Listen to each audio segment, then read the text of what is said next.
کہ یہ پیسے وزیر اعلیٰ ہاؤس تک پہنچتے ہیں، ان کے بارے میں یہ کہانیاں لوگ سناتے ہیں. اب اس کی کوئی تحقیقات کرے پارٹی تو پتہ چل سکتا ہے کہ وہ لوگوں کو خریدنے کی کوشش کرتے ہیں، لوگوں کو oblige کرتے ہیں، لوگوں کو پیسے بنانے کی کھلی چھٹی دے دی ہے. دراصل یہ پی ٹی آئی کی حکومت ہی نہیں ہے، نمبر ایک. نمبر دو، وہ پی ٹی آئی کے وزیر اعلیٰ ہی نہیں ہیں. جی سر. ورنہ یہ نہیں ہو سکتا تھا کہ 6 مہینے وہ 5 مہینے ہوں گے کم از کم جی سر. ملنا چاہتے اور مل نہ سکتے. جی سر. یعنی وقتی طور پر تو وہ فائدے میں ہیں، جی سر. جیسے میر جعفر اور میر صادق فائدے میں تھے، میر غلام علی لنگڑا فائدے میں تھا. لیکن الٹیمیٹلی ایسا آدمی جو ہے اس کے پاس یہ تو ہو سکتا ہے وہ کچھ روپیہ جمع کر لے، یہ تو ہو سکتا ہے وہ کوئی جائیداد بنا لے ملک ریاض کی طرح، لیکن الٹیمیٹلی تو وہ ایک بے وفا آدمی کا جو انجام ہوتا ہے وہی ہوتا ہے. دیکھیے میں آپ کو پتہ ہے ایک نقطے پہ بہت زور دیتا ہوں ہمیشہ، اور میرے خیال میں وہی سب سے اہم نقطہ ہے زندگی میں. دیکھنا چاہیے بنیادی اصول کیا ہے، جی سر. کسی بھی معاملے میں بنیادی اصول کیا ہے. جہاں تک میں اپنے ذہن پہ زور دیتا ہوں تو مجھے یہاں بنیادی اصول جو نظر آتا ہے وہ یہ ہے، رسول اللہ صلی اللہ علیہ وسلم نے فرمایا کوئی اس دنیا سے اٹھے گا نہیں جب تک اس کا باطن واشگاف نہ ہو جائے. اللہ اکبر. عبد الغفار خان ایک حریت پسند کی موت مرتے، لیکن افغانستان پہ روسیوں نے حملہ کر دیا، انہوں نے روسیوں کی حمایت کر دی. پشتون قتل ہو رہے ہیں، آپ کس چیز کی حمایت کر رہے ہیں؟ جی سر. انڈیا کی حمایت انہوں نے جاری رکھی. وہ بھائی قیام پاکستان سے اختلاف کوئی جرم نہیں تھا. بعض لوگ ایسے بھی ہو سکتے ہیں جو نیک نیتی سے اختلاف کر رہے ہیں، میرا تعالیٰ شاہ بخاری کے بارے میں یہی خیال ہے. لیکن اس کے بعد وہ انڈیا میں انہوں نے روپیہ جمع کیا، 90 لاکھ روپے جی سر. عام جلسوں میں. اور یہ یاد رکھیں کہ 10 روپے کا ڈالر تھا، اب ڈالر جو ہے وہ کتنے کا ہے. اور انہوں نے کہا وہ اس کا ایک ٹرسٹ بنائیں گے، وہ ٹرسٹ کبھی نہیں بنا. کوثر نیازی چھوڑ گئے، جماعت اسلامی کو چھوڑ گئے، پھر پیپلز پارٹی کا بھی جب موقع ملا چھوڑ گئے. پھر یہ پاکستان میں ایسے کتنے لوگ ہیں جو پارٹیوں کو چھوڑ گئے. یعنی ایک تو وہ ہیں جو اصولی طور پر جماعت اسلامی کا مین حسن اصلاحی چھوڑ گئے، مگر ان کا ایک اصولی موقف تھا، آپ اسے اتفاق کریں یا اختلاف کریں. میں اسے اتفاق کرتا ہوں ویسے جی سر. کہ بھائی جب پارٹیاں بن جاتی ہیں تو پھر پارٹی ہی اہم ہو جاتی ہے. میں مذہبی پارٹی کی بات کر رہا ہوں. جی سر. ورنہ وہ پھر پارٹیوں کا دفاع کرتے ہیں، وہ دین کا دفاع نہیں کرتے، وہ تبلیغ کا کام نہیں کرتے. تو انجام تو ان کا کوئی ہے ہی نہیں. وہ ہو سکتا ہے کچھ عرصہ اقتدار میں رہیں، لیکن وہ اقتدار میں تو وہ بھی شریک تھے، میر جعفر بھی شریک تھے، میر صادق بھی شریک تھے، میر غلام علی لنگڑا بھی شریک تھے. اتفاق سے سارے میر ہیں. اچھا، تو اس کا مطلب یہ نہیں ہے کہ میر غدار ہوتے ہیں، مطلب یہ اتفاق ہے محض ایک. تو وہ انجام تو ان کا اچھا نہیں ہے، اس لیے کہ وہ تو جلسے میں بھی نظر آ گیا. کوئی لیڈر، میں نے جنرل باجوہ سے ایک دفعہ پوچھا جب وہ بہت کنفیوز تھے اور ان کی سمجھ میں نہیں آ رہا تھا وہ کیا کریں، تو میں نے ان سے پوچھا کہ اس فوجی افسر کے بارے میں آپ کا کیا خیال ہے جس کے ماتحت اس سے نامطمئن ہو. تو انہوں نے کہا یہ تو بڑی خطرناک بات ہے، یہ فوج میں ایک بنیادی اصول ہے. جی سر. تو میں نے کہا آپ نواز شریف صاحب کی پالیسیوں کو لے کے چلیں، جو وہ چاہتے ہیں وہ کریں، اور وہ آپ کو ٹریٹ کریں، مس بیہیو کریں اور اپنے وعدے پورے نہ کریں، جو طارق فاطمی اور پرویز رشید والا معاملہ تھا. جی سر. تو پھر آپ کی کیا حیثیت باقی رہ جاتی ہے؟ جی سر. آپ جو اصولی بات ہے اس پہ سٹینڈ لیں، جی سر.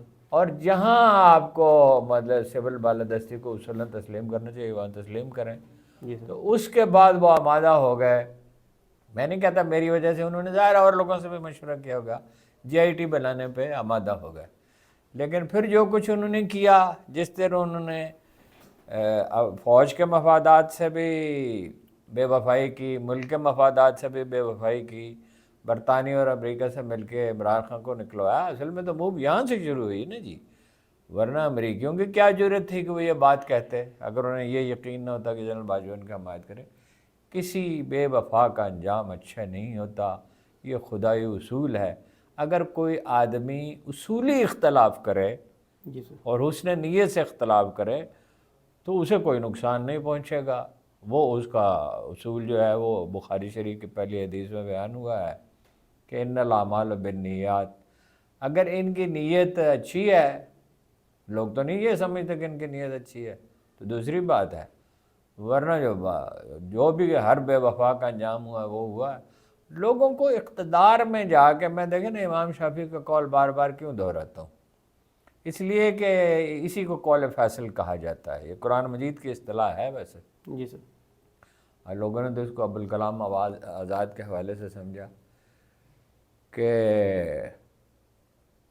جو بخاری شریف کی حدیث یہ ہے کہ اعمال کا دار و مدار نیتوں پر ہے. وہ نیت ہے جی سر. اس کی، اور نیت تو جو خلق خدا جو ہے، آواز خلق کو نکارہ خدا سمجھو.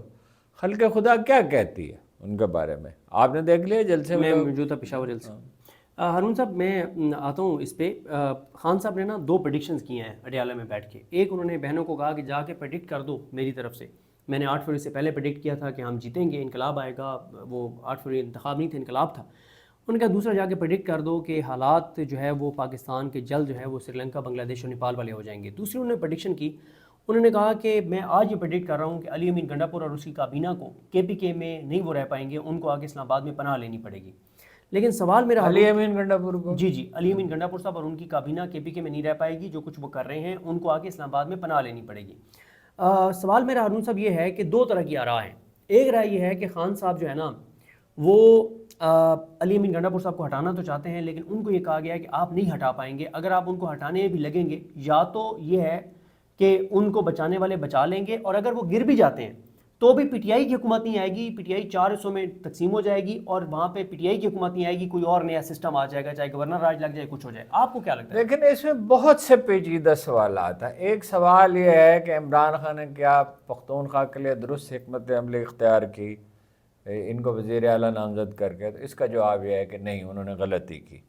انہوں نے ایک غلطی کی تھی، ایک کمزور، بزدل، بے صلاحیت آدمی کو پنجاب کا وزیر اعلیٰ بنا کے اور اس کا وہ دفاع کرتے رہے. اس وقت ان کا خیال یہ تھا کہ مرکز سے چلائیں گے، کیونکہ وہ خٹک صاحب کے ڈر سے ہوئے تھے. جی سر. یہاں انہوں نے ایک ایسے شخص کو ذمہ داری دے دی جو ایڈونچرر ہے، جو اپنے ذاتی مفاد میں سوچتا ہے. جب وہ شہد کی بوتل لے کر آیا تھا ایک جلوس میں، مجھے کسی کی ذاتی زندگی سے غرض نہیں ہے، میں کوئی متقی آدمی نہیں ہوں کہ کسی پہ تنقید کروں، تو اسی دن انہوں نے سمجھ جانا چاہیے تھا کہ یہ کس قدر غیر ذمہ دار آدمی، سیلفش آدمی ہے اور انا پرست آدمی ہے اور کلین بھی نہیں ہے. مطلب وہ مولانا فضل الرحمان کے ساتھ صلح ہو گئی PTI کی، یعنی جنگ بندی ہو گئی، جنگ بندی ہو گئی. اس کے باوجود وہ کتنی تحقیر کے ساتھ ان کے ساتھ پیش آتا ہے.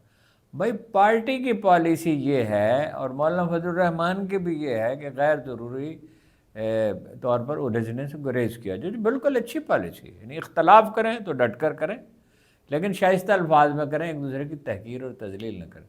عمران خان نے غلطی کی، اس کی انہیں قیمت چکانی ہے. اس سے میں ایگری کرتا ہوں جو انہوں نے کہا کہ پاکستان جو ہے وہ تیزی سے انارکی کی طرف بڑھ رہا ہے. دعا میری یہ ہے کہ عمران خان صاحب کی پیشین گوئی پوری نہ ہو، اور کوئی عقل کے ناخن لیں، لوگ ہوش کے ناخن لیں اور کوئی معاملہ طے پا جائے. لیکن کشمیر میں بغاوت ہو چکی ہے، لوگ مرے ہیں. کتنے مرے ہیں؟ 1 ہیں، 2 ہیں، 7 ہیں، 8 ہیں، 9 8 ہیں، کی تصدیق ہو گئی ہے. یہ میں نہیں کہہ سکتا. لیکن قافلے مظفر آباد جا رہے ہیں، تیمر کے ڈنڈے. تیمر ایک چیز ہوتی ہے، شاید آپ کے علم میں ہو، کہ وہ پودینے سے کوئی 20 30 50 گنا زیادہ ہضم ہوتی ہے. وہ اصل میں تو میڈیسن ہے، لیکن اس کے ڈنڈے جو ہیں نا اس میں کانٹے ہوتے ہیں. جی سر. تو وہ لڑائی میں استعمال ہوتے ہیں. جیسے چینیوں نے بھارتیوں کو مار ڈالا تھا ڈنڈوں کے ساتھ کیل لگا کر، یہ کیل لگے ہوئے ڈنڈے ہیں ایک طرح سے. تو ملک انارکی کی طرف جا رہا ہے. آزاد کشمیر میں بغاوت ہو گئی ہے، بلوچستان میں بغاوت کی سی صورت حال ہے. یعنی یہ بلوچستان کی علیحدگی کا الحمدللہ کوئی خطرہ نہیں ہے، لیکن یہ ہے کہ بے چینی اتنی ہے کہ کوئی حد نہیں، کوئی رٹ باقی نہیں رہی ہے. پختونخوا میں دہشت گردی کی حالت یہ ہے کہ کھلے عام MNAs MPA سے بھی بتا لیا جا رہا ہے. جی سر. ٹھیک ہے، MNAs MPA سے بھی بتا لیا جا رہا ہے. حتیٰ کہ بعض MNAs MPAs کے معاملے میں وزیر اعلیٰ نے بتا طے کرایا کہ یہ زیادہ ہے، کم ہونا چاہیے. تو گلگت بلتستان کے لوگ جو ہیں وہ معدنیات والے معاملے پہ سخت ناخوش ہیں. جی سر. اور گلگت بلتستان والوں کے بارے میں ایک بات نہ بھولیں آپ سر. یعنی یہ نہایت پرامن لوگ ہیں. جی سر. یہ پاکستان کے سب سے زیادہ پرامن شہری ہیں. جی سر. لیکن اگر یہ اٹھ کھڑے ہوئے تو آپ کو پتہ ہے کارگل میں کون جا کے لڑا تھا؟ یہی جا کے لڑے تھے. جی سر. تو یہ بڑے سخت جان لوگ ہیں. اور یعنی دیکھیے بات یہ ہے، ساری خرابی کی جڑ یہ ہے کہ جو ایک الیکشن ہوا تھا، جی سر. اس الیکشن سے پہلے پارٹی کے لوگ توڑے گئے، انتخابی نشان نہیں دیا گیا. جی سر. ان کو جو سیٹیں ملنی چاہیے تھی مخصوص سیٹیں وہ نہیں گئی، رزلٹ تبدیل کیا گیا، 2/3 ان کی اکثریت تھی. کامن ویلتھ بھی آگے رپورٹ. اب جب بنیاد ہی خرابی پر ہے، کامن ویلتھ کی رپورٹ کیا، امریکی رپورٹ بھی یہی ہے. جی سر. ٹھیک ہے. جی سر. میں یہ بات 2 سال سے لوگوں کو بتا رہا ہوں کہ امریکہ، چین، ترکی اور سعودی عرب 4 ملکوں نے سروے کرائے، اور سروے کا نتیجہ یہ تھا کہ عمران خان کے 80% ووٹ ہیں. جی سر. وہ 2022 میں ثابت بھی ہو گیا. مجھے اس وقت تو یقین نہیں آتا تھا، اس سے ذرا پہلے میرا خیال سروے ہوئے تھے. جی سر. تو وہ 3/4 سیٹیں اس نے جیتی 2022 میں، تو اب بھی 3/4 وہ جیت سکتا تھا، اور بلکہ شاید 80%، 90% بھی جیت لیتا. بلوچستان میں بھی اور سندھ میں بھی وہ جیت سکتا. واحد قومی پارٹی ہے، جیسے کہ بنگلہ دیش میں واحد پارٹی عوامی لیگ تھی 1970 میں. جی سر. یہ 4 صوبوں کو جوڑنے والی پارٹی ہے، اس کو آپ تباہ کر رہے ہیں. یہ کوئی دانائی کی بات تو نہیں ہے. جی سر. اور ایسے لوگوں کو اقتدار سونپا گیا جن کا ماضی صرف داغدار نہیں ہے بلکہ بھیانک. جی سر. سر اگر آپ اجازت دیں تو احمد فرحات صاحب نے ابھی جو لیٹسٹ اپڈیٹ دی ہے کشمیر کی، اس پہ بات ہم کر لیتے ہیں. آپ نے ذکر بھی کر دیا ہے سر. یہ سر اس وقت جب ہم یہ ویڈیو ریکارڈ کر رہے ہیں 10:40 ہیں، اور یہ 9:30 بجے تک کی صورتحال ہے. وہ یہ لکھتے ہیں کہ آج دن میں مظفر آباد اور دھیر کوٹ، ڈوڈیال اور میرپور سے کوٹلی کی جانب راستے میں سیکورٹی فورسز اور مظاہرین کے درمیان خون ریز جھڑپیں ہوئیں. مصدقہ طور پر ان جھڑپوں میں 5 اور غیر مصدقہ طور پر 7 سے 8 مظاہرین اور حکومتی موقف کے مطابق 3 پولیس اہلکاروں کی جانیں گئیں. پولیس اور مظاہرین کے زخمیوں کی تعداد سینکڑوں میں ہے. مظاہرین کا موقف ہے کہ پولیس اہلکاروں پر فائرنگ پاکستان سے بلائی گئی FC اور دیگر فورسز کی جانب سے کی گئی. اس وقت باغ اور دھیر کوٹ کا قافلہ ساری رکاوٹیں عبور کر کے کوہالہ انٹری پوائنٹ پہنچ چکا ہے. میرپور ڈویژن کا قافلہ خواجہ مہران کی قیادت میں خواجہ مہران کی قیادت میں جو ہے وہ ایک پوائنٹ لکھا ہوا ہے، یعنی پونچھ ڈویژن میں داخل ہو چکا ہے، اور رات میں کسی بھی وقت یا صبح راولہ کوٹ داخل ہوگا. حویلی فارورڈ کوہوٹا کا قافلہ راولہ کوٹ پہنچ چکا ہے. پلندری سے قافلہ سردار امان کی قیادت میں صبح 11 بجے راولہ کوٹ پہنچے گا. مظفر آباد میں اس وقت مظاہرین کی ایک بڑی تعداد شہر میں موجود ہے، جو میرپور ڈویژن، پونچھ ڈویژن اور حویلی کے قافلوں کا انتظار کر رہی ہے، اور یہ سارے قافلے مل کر ایک بڑے قافلے کی صورت میں کل مظفر آباد کی جانب مارچ کریں گے. حکومت آزاد کشمیر کے وزیر اعظم انوار الحق نے وفاقی وزیر طارق فضل چودھری کے ہمراہ پریس کانفرنس میں ایک بار پھر جوائنٹ ایکشن کمیٹی کو مذاکرات کی دعوت دی ہے. جوائنٹ عوامی ایکشن کمیٹی نے کچھ مطالبات کی پیشگی منظوری کا مطالبہ بطور شرط رکھتے ہوئے مذاکرات پر مشروط آمادگی کا اظہار کیا ہے. اچھا ہارون صاحب، ایک اور لیٹسٹ اپڈیٹ انہوں نے دی ہے. کہتے ہیں نیوز الرٹ، اب تک جوائنٹ عوامی ایکشن کمیٹی کا دعویٰ ہے کہ ان کے 12 کارکنان جو ہیں وہ شہید ہو چکے ہیں. سعید حفیظ ہمدانی ہیں، یہ ترجمان ہیں انجمن تاجران مظفر آباد کے، ممبر ہیں عوامی ایکشن کمیٹی کے. انہوں نے کہا ہے ایک اور ہارون صاحب اگر آپ مجھے اجازت دیں، سوراب برکت، کیونکہ یہ بھی AJK سے ہیں، آپ کے انٹرویوز معروف آدمی. جی سر. تو انہوں نے سر وہ بھی یہ بتا رہے ہیں کہ وہاں پہ صورتحال کیا ہے. بہرحال ملتی جلتی انفارمیشن تو وہ دوبارہ میں نہیں پڑھوں گا، لیکن سر میں آپ سے 2 چیزیں پوچھنا چاہتا ہوں.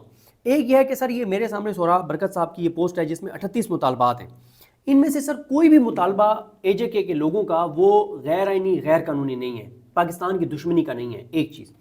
دوسرا سر، آپ حکومت کی سنجیدگی کچھ دیکھ رہے ہیں کہ اتنے حالات خراب ہو گئے، اور طارق فضل چودھری جو اپنی سیٹ یہاں سے ہار گیا تھا اسلام آباد سے، جس کو فارم 47 پہ آپ نے جتوایا، اس کو آپ بٹھا رہے ہیں وزیر اعظم. مذاکرات کے لیے موضوع آدمی ہی نہیں ہے وہ تو، مطلب آپ ایک نقطے پہ جم جانے والا آدمی ہے، وہ کوئی اعتبار رکھنے والا آدمی نہیں ہے.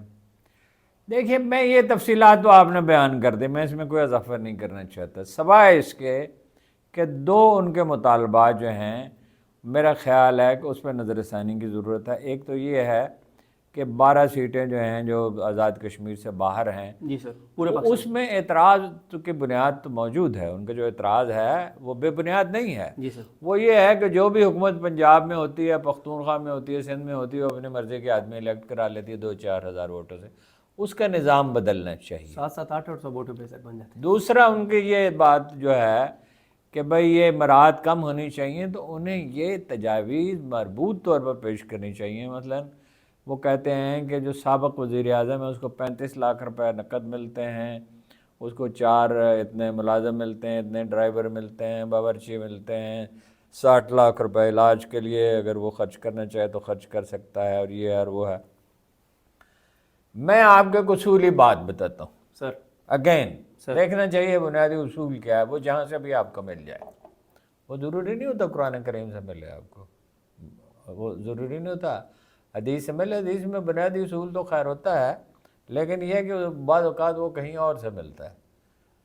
ہارورڈ یونیورسٹی کی 1 صدی کی اسٹڈی کے مطابق، جس میں یہ حالیہ واقعات شامل نہیں ہیں، نیپال کا، سری لنکا کا واقعہ اس میں شامل نہیں ہے، اور بھی جو عوامی تحریکیں اٹھی ہیں، یہ برکینا فاسو وغیرہ کا واقعہ نہیں ہے اس میں، 2006 تک کی اسٹڈی ہے مگر 1 صدی پر پھیلی ہوئی۔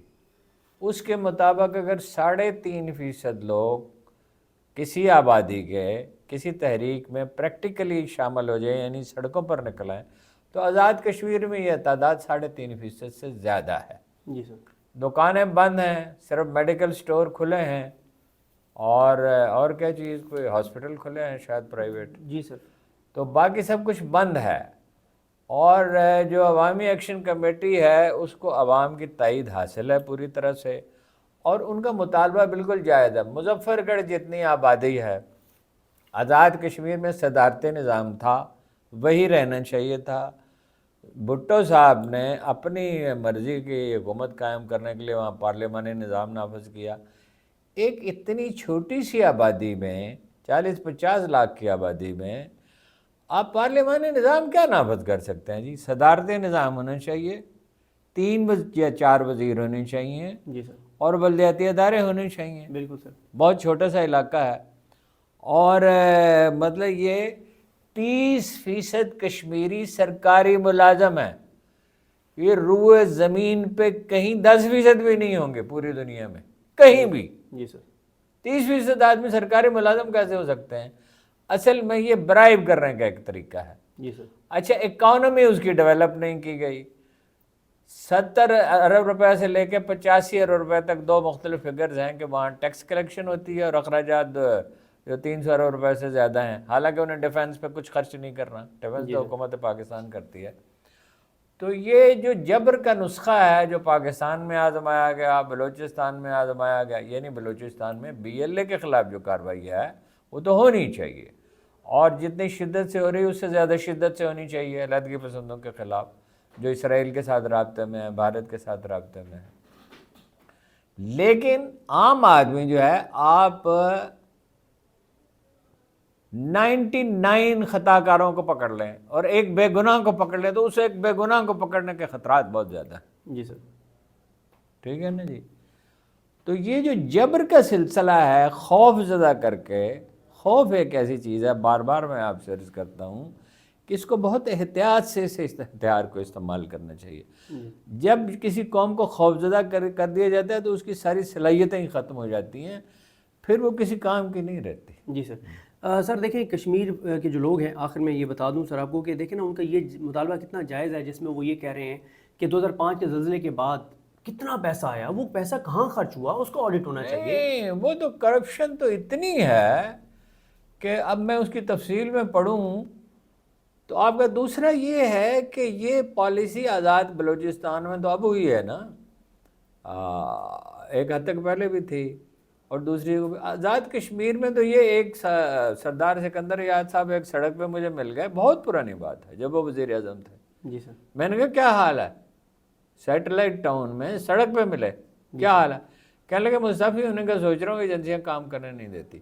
وہ کہانی کبھی آپ کو سناؤں گا جی سر، تفصیل کے ساتھ، میں نے آپ سے وعدہ کیا تھا کہ میں انہیں لے کے گیا ایک صاحب کے پاس، انہوں نے پھر بات چیت کی، پھر کچھ حکومت کے لوگوں سے بات ہوئی اور وہ بچ گیا قصہ، ورنہ وہ مستعفی ہونے کے لیے تیار تھے۔ اگر اس وقت مستعفی ہو جاتے وہ تو ایک بحران اسی وقت کھڑا ہو جاتا۔ جی سر۔ تو آزاد کشمیر کے بحران کا حل مذاکرات ہے، اور ڈاکٹر فضل چودھری جو ہر آدمی کا ایک کام ہوتا ہے، کسی کام میں وہ بہت اچھے بھی ہوں گے، تو یہ ان کے بس کی بات نہیں ہے، وہ سنجیدگی کے ساتھ ہے۔ اس میں کوئی نہ کوئی ایسے لوگ ہوں گے جو معقول گفتگو کریں وزیر گے۔ اعظم بیٹھا ہے، وہ لوٹا ہے، فارم 47 کا ہے۔ اب آپ مجھے بتائیں نا سر، یہ دو علاقے ہیں ہمارے، اے جے کے اور جی بی، کتنے حساس ہیں؟ دونوں جگہ ہم نے پی ٹی آئی کی بات گرا تو دی۔ حکومت کو تو نہیں کرنی ہے نا، بات جن کو کرنی ہے آپ کو پتہ ہے۔ بالکل، میں عرض یہ کر رہا ہوں نا سر، آپ نے جی بی میں پی ٹی آئی کی گورنمنٹ گرائی، اے جے کے میں گرائی، اور دونوں جگہوں پہ 3 سال میں حالت کیا ہوگا؟ جعلی حکومت اس وقت سارے ملک میں جعلی حکومت، کراچی کی نمائندگی نہیں ہے۔ بالکل سر۔ کراچی میں تو شاید کوئی ایک آدھ آدمی ہو جو جیتا ہوا ہو، باقی سارے جو ہیں وہ تو جعلی طور پر جتائے گئے۔ بالکل اصل میں سارا جعل سازی کا شاخسانہ ہے، اور جعل سازی ہمیشہ تو نہیں چل سکتی نا، اس کی ایک مدت ہوتی ہے۔ صحیح بات اور ہمارا جو زمانہ ہے اس کے بارے میں اللہ کے رسول نے ارشاد فرمایا کہ الفاظ میں غلطی ہو سکتی ہے، اس کو مفہوم سمجھ لیں، اصل الفاظ مجھے یاد نہیں ہیں۔ سال مہینوں کی طرح، مہینے دنوں کی طرح، اور دن چولہے میں جلتے تنکوں کی طرح گزرتے جائیں گے۔ واقعات کی رفتار اب بہت تیز ہو گئی ہے، جی سر۔ تو بہرحال اس حکومت کو تو گرنا ہے ہی۔ دیکھو نا، بالکل ہی جعلی حکومت ہے 17 سیٹوں والی۔ نواز شریف ہار گئے، شہباز شریف ہار گئے، مریم نواز ہار گئی، وہ کہتی ہیں میرا پنجاب میرا پیسہ، جو میری مرضی میں کروں، ہاں جی۔ حمزہ ہار گئے، ان سب کو جتا دیا گیا۔ تو وہ جعل سازی تو جعل سازی ہوتی ہے نا۔ بہرحال جی، اس ویڈیو کا ہم اختتام یہاں پہ کرتے ہیں کہ جو کچھ اے جے کے میں ہو رہا ہے یہ بالکل جسٹیفائڈ نہیں ہے۔ جو جائز ان کے مطالبات ہیں وہ بات چیت سے پورے ہونے چاہیے، جبر نہیں ہونا چاہیے، گولی نہیں چلنی چاہیے، یہ کوئی حل نہیں ہے۔ اور اس وقت ہم دیکھ رہے ہیں کہ دنیا بھر میں جو آزاد کشمیر کے لوگ ہیں وہ بھی احتجاج کرنا شروع ہو گئے ہیں، جو اوورسیز پاکستانی ہیں وہ ان کو سپورٹ کر رہے ہیں۔ بات چیت ہونی چاہیے تو ان لوگوں کے ذریعے ہونی چاہیے جن کی کوئی کریڈیبلٹی ہے۔ طارق فضل چودھری جن کو ان کے حلقے کے لوگوں نے مسترد کر دیا، جو انوار الحق جو وزیر اعظم ہے اے جے کے ان کو ان کا اقتدار جعلی ہے، جی بی میں حکومت جعلی ہے، تو پاکستان میں تو چلیں جو کچھ ہوا سو ہوا، لیکن یہ دو علاقے بہت حساس ہیں انٹرنیشنلی، جی بی ہو یا اے جے کے ہو۔ اور جی بی میں بھی ہارون صاحب نے ذکر کیا، ایک تحریک کھڑی ہو رہی ہے، اس پہ ہم نیکسٹ ویڈیوز میں بات کریں گے۔ ہمیں اپنی دعا میں یاد رکھیں۔ اللہ کریم آپ سب کا آمین ناصر۔ اللہ حافظ۔